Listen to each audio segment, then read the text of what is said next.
There's new video into CNN this morning which appears to show a Ukrainian strike on Russian tanks just outside of the capital, Kyiv. The Ukrainian military claims to have defeated a Russian tank regiment as well as killed its commander. Ukrainian armed forces also sharing videos of the aftermath, which, as you can see, shows tanks on fire, destroyed there. Joining us now, retired U.S. Army Major General Paul Eaton, former commanding general of coalition military assistance training teams in Iraq. Good morning. It's good to have you back with us this morning. We'd like to start on that video, if we could. That long line of tanks that we see, which raises a couple of questions that Jim and I were talking about before the show. Not only whether this seems to be smart military planning or staging on the part of Russia, but it also illustrates where this is happening, and that is smack dab in the middle of a neighborhood, homes on either side. What is your take, General, on what we're seeing in that video? Well, I think we're seeing a structured ambush, and anytime you put tanks in an urban area, you've got to be surrounded with infantry, and dismounted infantry at best. And clearly, we had a tank commander taken by surprise by a well-orchestrated, well-executed ambush with anti-tank weapons. So that coupled with anything that you can deliver from helicopters or close air support would provide you the scenes that we've got right now.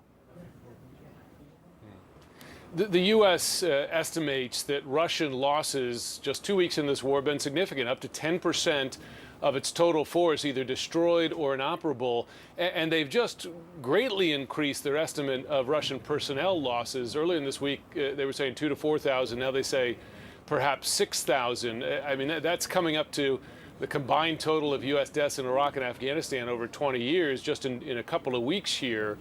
What is your assessment of the performance of the Russian military here so far? Well, Jim, thank you. It's also approaching the half point of all losses by the Soviet Union in Afghanistan.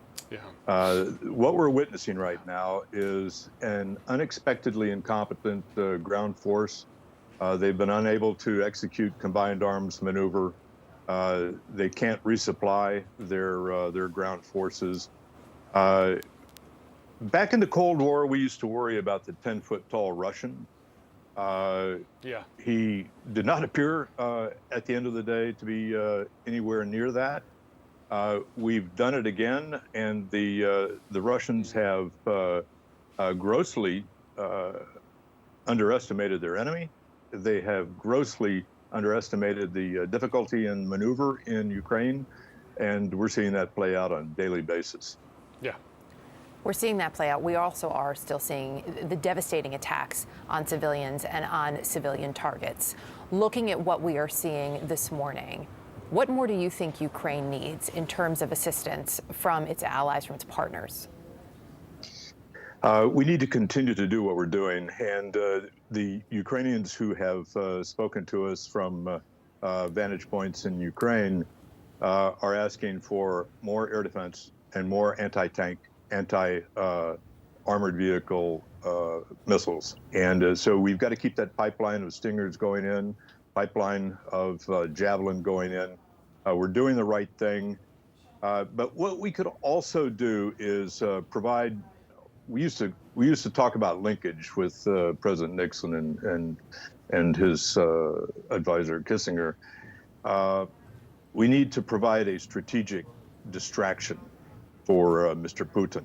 Now, the folks in J5 on the Joint Staff would be far better served than I to lay that out. But we do have some options available to us that would not involve direct engagement with militaries, Russian and U.S. or NATO, but something to get Putin to take his eye off the ball, if that's at all possible, right here.